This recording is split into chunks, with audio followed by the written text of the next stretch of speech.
안녕하세요. 여러분의 진짜 주식경제 선생님, 범성공자 장쌤입니다. 어, 오늘 드디어 제 책이 발간이 됐습니다. 보시면 이제 전자공시 모르면 주식 투자 절대로 하지 마라. 온오프라인 서점에 다 깔린 줄 알았는데 오프라인 서점에 가보니까 아직 안 나왔더라고요. 온라인 서점에서는 먼저 나왔다라고 보시면 되고 내일부터는 오프라인 서점으로 좀 깔릴 것 같아요. 근데 이걸 꼭 기억해 주세요. 이거 책 안 사셔도 좋으니까 혹시나 서점이나 도서관에서 보신다 그러면 이 시장을 이해하기 위한 키워드가 205페이지부터 211페이지까지 들어있거든요. 그러니까 꼭 205페이지부터 211페이지까지 내용을 한번 보고 지나가시면 좋겠습니다. 다시 한번 말씀드리지만 서점에서 보신다 그러면 205페이지부터 211페이지까지 내용, 이게 시장에 대한 이해도를 높일 수 있는 내용이기 때문에 그 내용은 꼭 한번 보고 가시면 좋겠습니다. 자, 이제 오늘 얘기 드릴 기업은 에코마케팅인데 예전이랑 좀 컨셉을 달리 가져갈 거예요. 이게 여기 원래 이제 이쪽에다가 제가 영상을 띄워놓고 했었는데 그게 이제 집중이 안 된다는 얘기도 있으시고 해서 일단 제가 이제 말로 좀 풀어보려고 합니다. 네, 오늘 얘기 드릴 기업은 에코마케팅이라는 기업인데요. 이렇게 이제 나와 있죠. 홈페이지 내용, 홈페이지. 네, 에코마케팅이 어떤 회사냐? 이제 마케팅이라는 이름이 붙어 있잖아요. 그러다 보니까 광고 회사라고 보시면 되는데 온라인 쪽 광고를 하는 회사예요. 그리고 국내에서 대기업을 끼고 있는 광고 회사를 제외하면 1위 회사라고 보시면 되는데 국내 탑 10 광고 회사입니다. 그 중에서 6위 정도 하고 있어요. 근데 말씀드린 대로 대기업군이 아닌 회사 중에서는 1위다 라고 보시면 되고 이 회사가 온라인 광고를 굉장히 잘해요. 그러니까 온라인 광고는 그 클릭을 하고 나서 이제 매출 연결된 바로 데이터로 집계가 되잖아요. 그래서 그런 퍼포먼스 마케팅이라고 하는데 그런 퍼포먼스 기반의 어떤 마케팅들을 굉장히 잘하는 회사라고 보시면 됩니다. 근데 이 회사가 이제 광고 회사 같은 경우는 광고 사업 같은 경우는 지금 상황이 그렇게 좋지는 않죠. 그러다 보니까 광고 시장이 안 좋은 것에 따라서 실적이 좀 정체되어 있긴 해요. 근데 광고 매출 같은 경우는 여기 보시면 이제 사업이 본사와 안다르 데일리 앵커로 적혀 있는데 주요 사업이거든요. 근데 본사 같은 경우에는 매출액이 한 500억대 정도 되고 있고 영업이익은 뭐 200억대 중반 정도 나오고 있죠. 근데 보시면 영업이익률이 거의 50%에 육박해요. 그만큼 본사의 어떤 사업은 굉장히 좋다라는 것들을 확인할 수 있는 거죠. 그러니까 본사의 사업은 일단 좋다. 첫 번째. 그 다음에 뒤에 보시면 이제 안다르가 있고 데일리 앵커가 있고 이런 사업들이 어떻게 되고 있고 이 사업들이 어떻게 진행될 거냐가 굉장히 관건일 거잖아요. 일단 첫 번째 보시면 안다르는 여기 이제 708억으로 적혀 있긴 한데 안다르라는 회사를 2021년에 인수했어요. 그래서 원래 이때 매출은 한 1100억 정도 됩니다. 근데 2023년의 기준에 보면 2000억 정도 되죠. 인수하고 나서 2년 만에 매출액을 2배로 증가시켰고 영업이익은 4배가 된 거예요. 어떻게 이런 스토리가 나왔는지 그리고 이게 추가적으로 성장이 이어질지 굉장히 중요한 관건이 되겠고 그다음에 델리앤코 같은 경우에는 2022년에 매출액이 1300억에 영업이익 200억을 기록했다가 2023년에 역성장을 기록했단 말이죠. 그럼 이거는 왜 역성장을 했고 이게 반등의 기준은 마련할 수 있을 건지 이게 관건이 되겠죠. 요거에 포커스를 둬서 이제 좀 얘기를 진행해 보겠습니다. 일단은 에코 마케팅은 아까 말씀드렸듯이 본업이 광고예요. 광고인데 국내 광고 시장이 그렇게 좋지는 않죠. 그런데 이 회사가 이제 하반기부터는 고객군 자체를 늘리려고 하고 있어요. 현재는 고객사가 한 30개 정도인데 이거 고객군을 늘려서 전반적으로 매출 자체를 좀 늘리려고 한다. 이게 이제 현재 방향성인 거고 그다음에 다른 사업 같은 경우에는 하나씩 이제 얘기를 하나 드릴게요.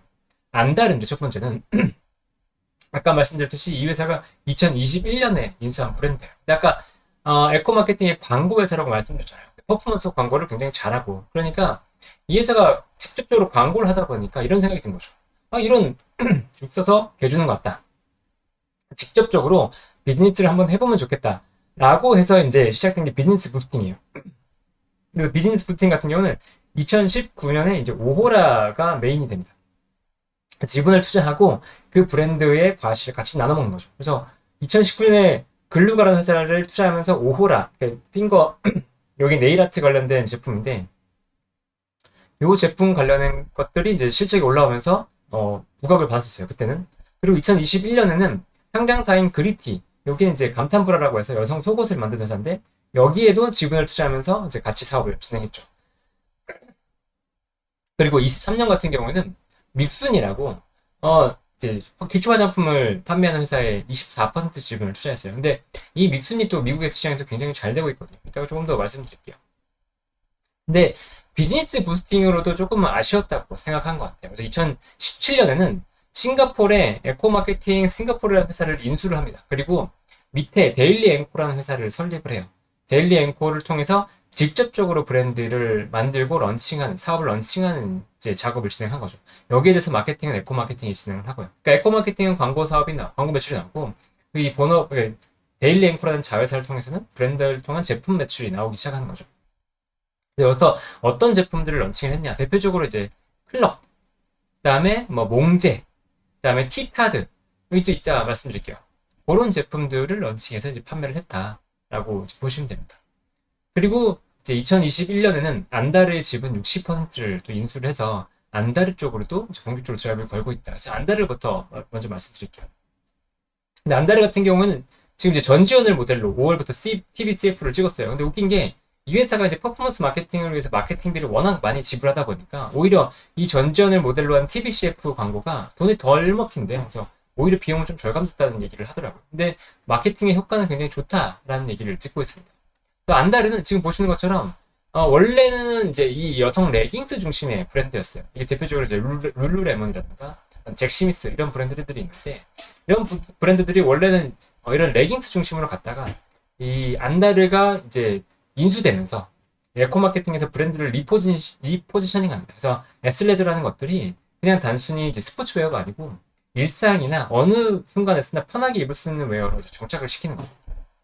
그러면서 남성들이 비즈니스 수트로서 이제 회사 갔을 때도 편하게 입을 수 있는 옷으로 변모를 시킵니다.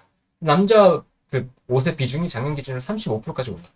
그러니까 지금 전반적으로 브랜드가 완전히 바뀌었다라는 것들을 인지할 수 있는 거죠. 그러니까 매출이 증가했던 거고, 그다음에 올해 하반기에는 키즈 라인도 런칭을 해요. 그러니까 신규 브랜드가 또 들어오는 거죠. 여기에 또 스미스 브라라고 해서 최근에 와이어가 없는 편한 브라들을 여자들이 이제 착용하는데 그 스미스 브라도 이제 만들어서 굉장히 큰 열풍을 일으켰다고 해요. 그래서 3월에 런칭을 했는데 완판이 이뤘다고 하거든요. 그러니까 지금 전반적으로 이제 카테고리들을 늘려가면서 안다르는 국내 시장에서는 성장을 계속해서 이어가고 있다라고 보면 되고, 여기에 이제 추가 포인트는 뭐냐면 해외입니다. 해외.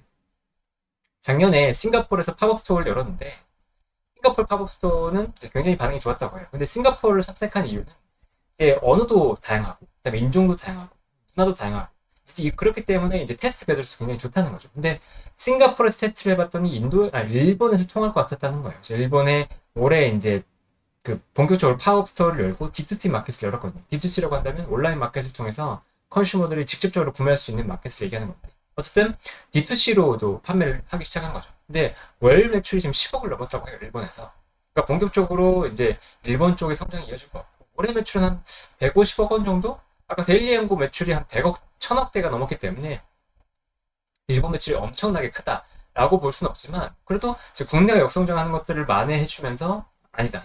안데르 같은 경우 한 2천 정도 매출이었으니까 일본이 150억이라고 하더라도 10%도 안 되잖아요. 그러니까 큰 건 아니지만 그래도 안다르의 추가적인 성장을 모멘텀을 만들 수 있다고 볼 수 있고, 그다음에 일본은 지금 팝업스토어가 하나인데 추가적으로 한 3, 4개 정도까지 늘릴 거라고 하더라고요. 근데 팝업스토어를 늘린 다음에 본격적으로 이제 일본의 매장을 깔면서 갈 건지도 관건이고, 이후에 호주와 미국 쪽으로도 진출이 예정되어 있습니다. 근데 지금 보면 이제 룰루레몬의 글로벌 대항마가 없는 상태이기 때문에 이 안다르를 유통하고자 하는 업체들이 굉장히 많다고요. 그렇기 때문에 오히려 또 글로벌 시장에서 굉장히 잘 될 수 있는 가능성이 있지 않나라고 보고 있는데, 저도 이제 궁금한 게 브랜드 코퍼레이션이 잭스미스로 중국에 진출에 성공했잖아요. 그러니까 혹시나 이제 안다르도 중국에 진출하지는 않나라고 물어봤지만 중국 진출에 대한 계획은 일단 없다고 합니다.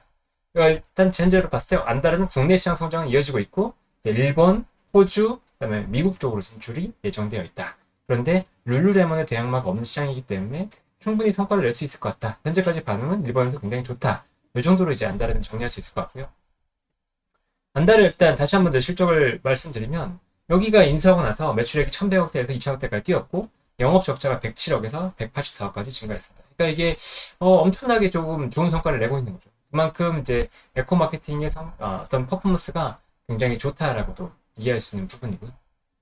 그 다음에 이제 저희가 이해할 건 뭐냐면, 아까 데일리앵코를 봤잖아요. 데일리앵코가 클럭이랑 몽제, 티타드가 메인이라고 했었는데 그 중에서도 이제 클럭이랑 이제 몽제가 핵심인 회사들이라고 보시면 됩니다. 근데 이때가 이제 클럭이랑 몽제, 오호라 이런 것들이 잘 판매되기 시작했을 때요. 근데 영업이익과 매출액이 좀 증가하면서 주가도 뛰었다가 이제 클럭이랑 몽제가 꺾이면서 주가도 이렇게 쭉 밀린 모습을 확인할 수 있죠. 그러면 이제 추가적으로 이제 조정은 거의 끝났다고 봐야죠. 왜냐면 보세요. 이익 자체는 이제 유사하게 유지가 되고 있는데도 불구하고 이렇게 꺾였잖아요. 물론 성장에 대한 모멘텀 자체가 꺾였기 때문에 PR이 뚝 떨어지긴 했지만 지금 올해 기준 PR이 10배 언더가 되고 있죠. 그러니까 이게 반등만 나온다 그러면 바닥을 잡고 여기서 올라갈 수 있는 룸이 될 수 있으니까 반등의 포인트를 봐야 된다. 근데 아까 안다르 쪽에서는 보였단 말이에요. 그러면 추가적으로 다른 브랜드에서 보일 거네를 좀 보시죠.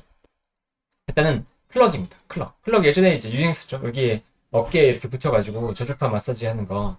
네, 유행했었는데 이 제품도 이제 에코 마케팅이 부스팅을 하면서 매출이 급증했다가 쭉 빠졌다 버렸단 말이에요. 근데 이런 제품 같은 경우는 특히나 또 유행을 많이 타기 때문에 한번 이제 팔렸다가 그 다음에는 이제 안 팔리는 제품이 돼버리죠. 그게 좀 한계긴 한데 어쨌거나 지금은 이제 매출이 꺾였어요. 근데 그 해외 진출에 대한 모멘텀은 여전히 유효한 상황이라고 볼 수 있죠. 그래서 이 클럽 같은 경우에는 여기 보시는 것처럼 6월에 호주 몽제구나. 이게 5월에 미국 판매가 개시가 됐어요. 5월에 여기는 이제 US 아마존 통해서 판매가 되기 시작했고 7월에 본격적으로 마케팅을 들어간다고 하거든요. 근데 현재 미국에 들어갔을 때도 광고가 없는데도 불구하고 어느 정도는 좀 효과가 있어 보여서 마케팅이 들어간다고 하면 뭔가 조금 더 영향이 좀 있지 않을까라는 기대감을 갖고 있고 그 다음에 여기 이제 몽제 같은 경우에는 요 제품입니다. 요 제품. 여기 이제 이 침대 전체는 아니고 여기 위에 보면은 여기 매트리스가 보이죠? 매트리스. 작은 것도 있고 큰 것도 있고 여기 보면 작은 거 큰 거 있잖아요. 근데 이게 침대 위에 올려서 쓸 수도 있고 바닥에서 쓸 수도 있고 이 얇은 거 같은 경우에는 이제 갖고 다니면서 이제 야외 가면 좀 불편하니까 그런 데 깔아서 직접 쓸 수 있고 이런 제품으로 해서 인기를 끌었어요. 또 시원하다고 하거든요. 여름에 또 많이 판매가 되는 제품인데 이것도 이제 어느 정도 이제 판매가 되고 나서 인기가 좀 식어서 매출이 좀 감소했죠. 마찬가지로 이 몽제 제품도 호주 아마존을 중심으로 해서 이제 출시가 됐고 6월에 이제 출시가 됐거든요. 근데 이것도 7월에 본격적으로 부스팅을 할 작업이라고 하는데 이건 이제 단가도 워낙 세기도 하고 호주 쪽에서도 지금 어느 정도 판매가 올라오고 있어서 조금 내부에서도 기대를 하고 있다고 합니다. 근데 클럭이나 몽제가 얼마나 팔릴지는 내부에서 전혀 예상할 수 없기 때문에 올해 가이던스를 주는 건 불가능하다고 얘기하고 있고요. 다음에 또 이제 델리앤코의 또 다른 제품이 이제 이 치약 판매하는 티타드인데 티타드가 잘 팔린다고는 하지만 이게 좀 단가 자체가 싸잖아요. 그래서 뭐 이게 뭐 메인으로 되면서 엄청나게 실적을 기여할 거다 이렇게까지 보이지는 않고요. 또 보면 이제 핑거스트라는 회사도 인수해서 그 사업을 진행하고 있는데 핑거스트는 여기 네일 쪽에 뭐 붙이는 거예요. 스티커는 아니고 네일 아트 제품을 이렇게 붙여가지고 사용하는 건데 그거는 이제 일본 쪽에서 터졌다고 합니다. 일본에 620개 정도 매장을 지금 런칭을 했다 그러고 판매가 될 거라고 하는데 이게 수백억대 매출로 당장 올라올 건 아니다. 이것도 워낙 싼 제품이다 보니까 그래도 안정적으로 실적을 더해준 그럼 작은 것들이 더해주면 사실 이게 더 탄탄하게 성장할 수 있거든요. 이게 델리앤과 아까 클럭이나 몽주처럼 이렇게 올랐다가 빠지는 게 아니고 작은 것들끼리 이렇게 더해준다 그러면 어떤 특정 브랜드들이 약간 부침한다고 하더라도 올라간단 말이에요. 약간 지금 그런 분위기가 되는 게 아닌가 싶은 생각도 들어요. 그리고 이제 믹순이라는 브랜드 아까 24% 지금 투자했다고 말씀드렸잖아요. 이게 기초 화장품 브랜드인데 요게 또 이제 미국에 런칭을 했거든요. 이제 미국에서 굉장히 반응이 좋고 실적도 이제 빠르게 가파르게 올라오고 있기 때문에 이것도 역시나 이제 국내에서 지분법 이기로 들어오는 거죠. 그러니까 보면 스토리가 굉장히 많습니다. 일단 안다르 쪽에서 봤을 때 안다르가 국내 시장을 성장을 보이고 있는 거고 또 여기에 해외 진출이 들어가고 있는데 해외 진출이 일본, 호주, 미국을 중심으로 해서 해외가 늘어날 수 있다라는 게 이제 포인트인 거죠. 근데 이게 자체 브랜드이기 때문에 여기 성장했을 때 굉장히 임팩트가 클 거다라고 보고 있는 거고 또 클럭이나 몽제도 역시나 해외 진출을 하고 있다. 클럭 같은 경우는 미국을 중심으로 먼저 들어갔고 몽제는 호주를 중심으로 먼저 들어갔다. 아마존 통해서 들어갔는데 이것도 이제 부스팅 된다 그러면 역시나 이제 외형 성장에 기여를 할 거다. 근데 국내 시장 같은 경우에 역성장이 있었기 때문에 그 클럭이나 몽제가 역성장이 있었기 때문에 2분기에 살짝 주춤하지만 요걸 안다르 국내 매출이랑 일본에서 약간 만회했다고 하거든요. 2분기 실적은 그냥 좀 무난한 실적이 될 것 같고 드라이브 자체는 하반기에 많이 걸려 있어요. 안다르도 그렇고 그다음에 클럭 몽주도 하반기에 이제 마케팅 드라이버가 걸렸기 때문에 하반기 쪽으로 갈수록 실적은 조금 더 좋아지지 않을까라는 생각이 듭니다. 근데 이 회사 보면 최근에 이제 김철웅 대표가 한 3만 주 정도를 샀어요. 6월 21일에 보면 3만 주면 한 3억을 좀 넘는 금액인데 이렇게 좀 공격적이라고 보기는 어렵지만 어쨌든 장내 매수를 했고 그리고 이제 자사주 소각도 발표했거든요. 자사주를 60만 주, 1.75% 있는 자사주를 소각한다고 발표해서 주주하는 정책도 펴고 있습니다. 근데 실적이 그러면 뭐 싸냐 비싸냐를 판단해야 될 건데, 보시면 이제 올해 실적이 예년만큼 뭐 잘 날 거라고 이제 보고 있잖아요. 그러니까 실적이 잘 나온다고 하면 이 회사에 대한 기대감은 당연히 이제 가져갈 수 있는 부분이죠. 그렇죠? 네, 실적에 대한 기대감을 충분히 가져갈 수 있는 부분이고 PER도 10배 언더기 때문에 만약에 여기서 반등만 나온다 그러면 주가는 올라가는 구간이거든요. 근데 PER 밴드를 본다고 하더라도 지금 여기 밑에가 한 5배 정도, 위에가 여기 12배, 13배 정도 됐는데 구간이 좀 크긴 하지만 그래도 PER 밴드로서도 지금 바닥권에 있거든요. 그리고 PBR 밴드를 본다고 해도 완전 바닥권에 있어요. 지금 1.3배가 바닥이라 그러면 최바닥 수준에 거의 근접해 있기 때문에 이렇게 올라갔다가 내려온 상황에서 여기서 실적은 여전히 버티고 있어요. 클럭이나 몽제가 어느 정도 이제 하방 안정화됐기 때문에 여기서 크게 또 실적을 훼손할 것까지는 아니고 그다음에 광고 사업 같은 경우도 하반기에 좋아질 거고 전반적으로 실적은 하반기에 모멘텀을 가지고 반등할 수 있는 구간에서 특히나 해외 성장에 대한 기대감까지 붙을 수 있는 상황이다. 그러면 여기서는 적어도 산다고 하더라도 잃을 자리는 아니다라는 게 첫 번째고 잃을 자리가 아닌 상태에서 추가적으로 반등을 볼 수 있는 구간은 만들 수 있지 않을까라는 생각을 하게 됩니다. 그래서 여기서 보면 이제 안다르 해외 진출, 그다음에 믹순 있었죠, 그다음에 핑거스투 있었죠, 그다음에 클럭, 몽제 5가지에 대한 해외 진출 모멘텀이 지금 있는 거예요. 이 5가지 중에 뭐 한두 가지만 터진다고 하더라도 에코마케팅의 실적은 점프업 되면서 주가도 아까 보셨던 것처럼 이 바닥에서 오를 수 있는 구간이거든요. 그리고 여기서 해외가 터진다 그러면 추가적인 성장 모멘텀을 충분히 볼 수 있는 구간이기 때문에 에코마케팅은 지금 당장 막 사라 이런 건 아니지만 해외 동향을 이제 면밀하게 보면서 계속 관찰할 만한 회사라는 생각은 듭니다. 오늘 얘기는 여기까지고요. 우리는 분명히 더 내일 행복해질 거라고 믿습니다. 지금까지 함께 해주셔서 감사하고요. 또 다음에 뵙겠습니다. 여러분, 안녕!